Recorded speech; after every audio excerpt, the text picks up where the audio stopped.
So, he explained me is one of the biggest mistakes that I always hear my students make.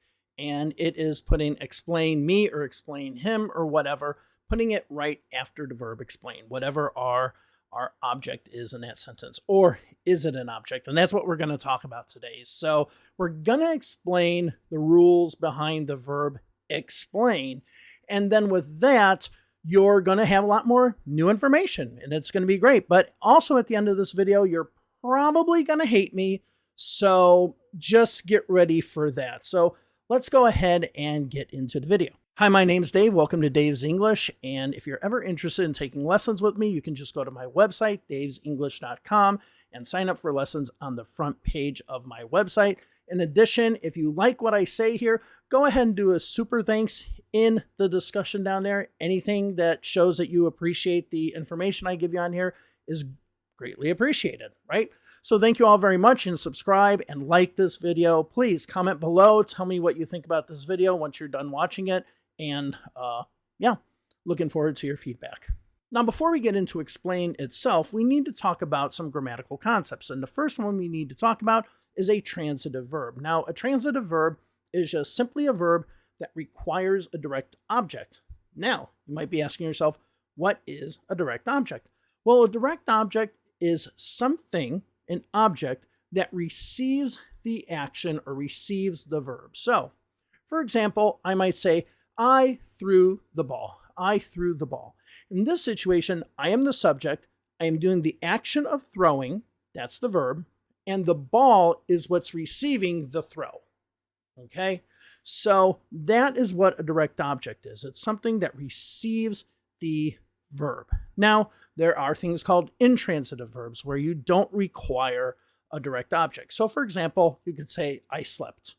Now, we don't need a direct object with I slept. If somebody asks me, what did you do last night? I can say, I slept. So that is an intransitive verb. So remember, a transitive verb requires a direct object. Now, when explaining explain, we are going to be talking about transitive verbs. So we're not going to be talking about intransitive verbs today, but you can break down transitive verbs into two more groups. You can break it down into monotransitive and ditransitive. So let's explain what those two groups are first. So the first group is monotransitive, and monotransitive means you only need one direct object to explain a situation. So for example, when I said I threw the ball, that is fine. That's all you need. But you might want to know who I'm throwing to. So we need more information. Well, let me give you a different example. So I could say, he fixed his car. He fixed his car. That pretty much explains everything. So we don't need more information. We don't need an indirect object or anything like that after it, because he fixed his car explains everything. And this is a perfect example of a verb that has this characteristic, that has this monotransitive characteristic to it. So that's what monotransitive is. You only need one direct object to explain the situation. The second group of verbs are ditransitive verbs. Now, a ditransitive verb requires a direct object and an indirect object. Now, what is an indirect object? An indirect object is simply what receives the direct object. Okay? So, when we talked about I threw the ball, we have the subject I, the action throw, and then the ball. Now, the ball is now the direct object. Now, let's say that ball goes to someone else.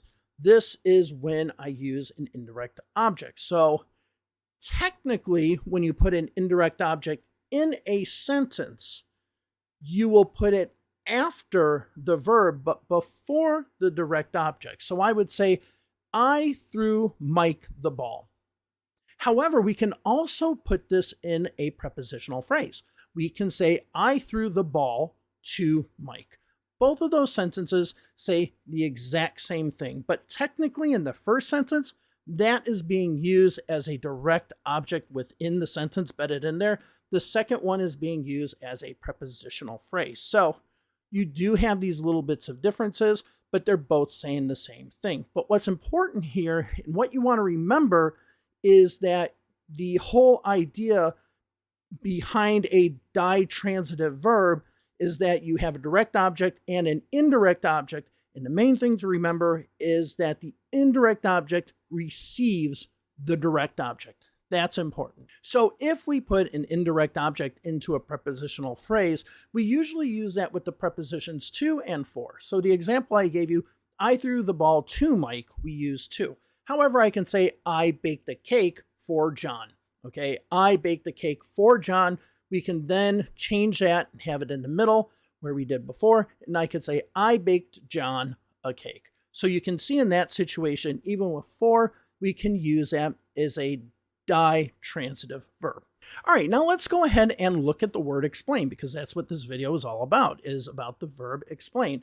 Now, I'm going to give you a sentence, and maybe from the sentence and the words I use, you can maybe figure something out with the example. But remember, the most important thing you want to be thinking of, the most important thing you want to look for is the direct and if there's an indirect object. So remember, a direct object is what receives the action of the verb or receives the verb itself.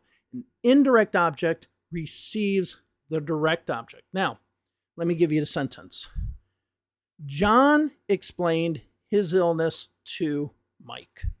John explained his illness to Mike. So let's look at that sentence. Let's break it down. John is our subject. Explained is our verb. What was explained? His illness. Now, I have to Mike. So here's the question. Did Mike receive the direct object? The direct object is his illness. But did he receive the direct object? No, he didn't receive the direct object, because in this situation, we're not saying that all of a sudden Mike is ill, right? John didn't then change the sickness over to Mike. Now, let me change the verb, okay? John gave his illness to Mike. John gave his illness to Mike.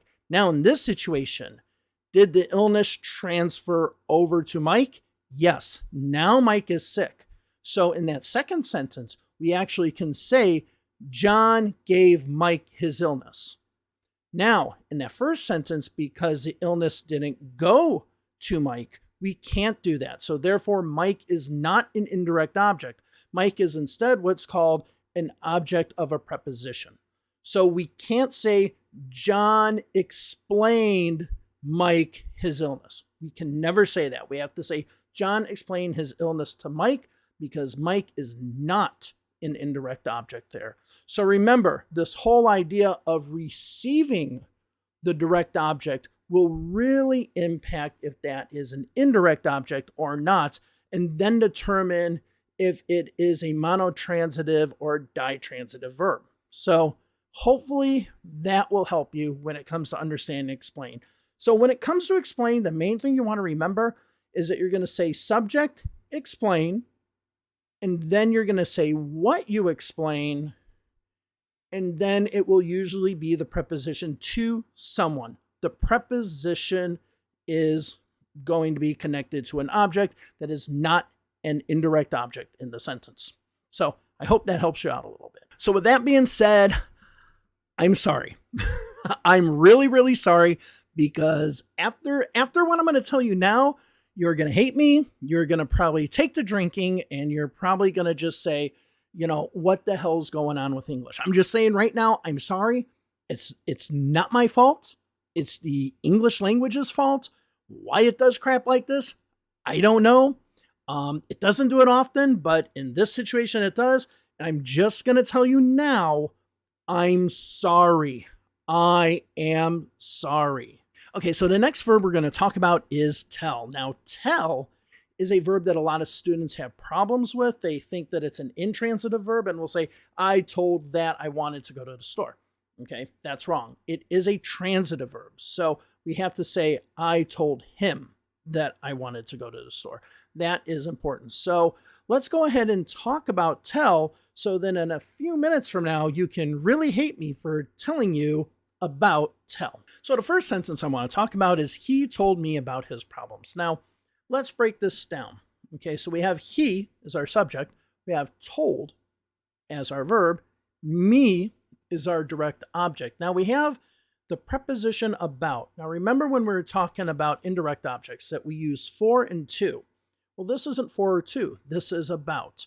So now we know that this ending of the sentence, about his problems, is an object of a preposition, which means that the verb tell is a monotransitive verb. Okay, so we know in this sentence that we have that tell is a monotransitive verb and me is the direct object. Okay, easy, got it, right?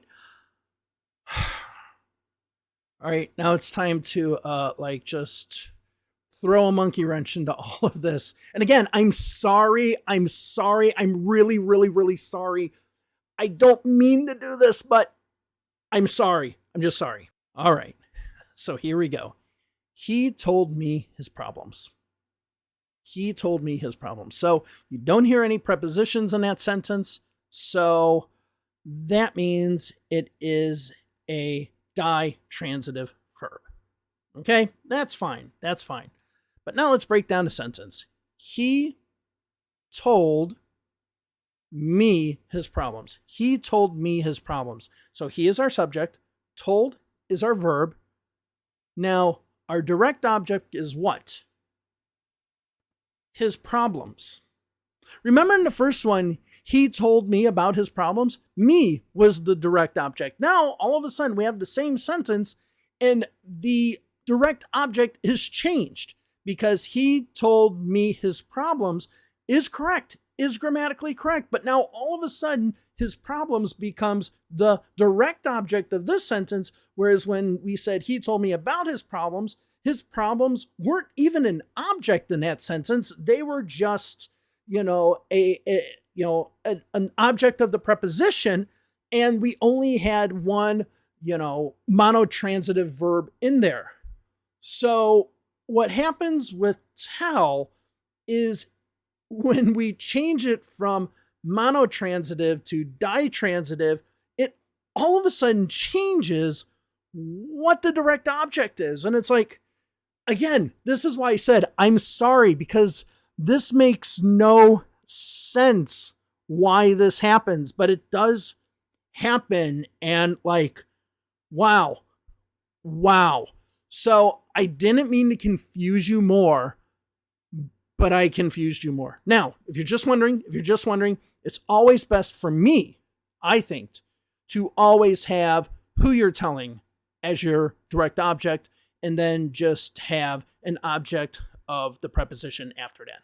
Like he told me about the situation. And I wanted to mention this because I think this is a pure example that if we actually look at the rules of grammar, we can really just get caught in the rules of grammar without really focusing on the aspect of learning the language, learning to communicate, learning to speak. That if we get too much into these rules, I mean, this is something for linguists to debate, but if I went to the streets of Chicago today, if I went up to 100 random people in Chicago today and I asked them, do you know what a transitive verb is? Unless I have a linguist answer that question, or maybe another English teacher, 0 out of 100 would say they know what it is. If I ask 10,000 people in the city of Chicago, do you know what a monotransitive verb is? And do you know the difference between it and a ditransitive verb? Unless, again, I randomly get a linguist or maybe even an English teacher, 0 out of 10,000 people are going to know that. So are we focusing too much on the rules and whether something adheres perfectly to the rules or not? And I think for a lot of us, this really comes down to the question of, is it what we learn or how we learn or how we perceive things?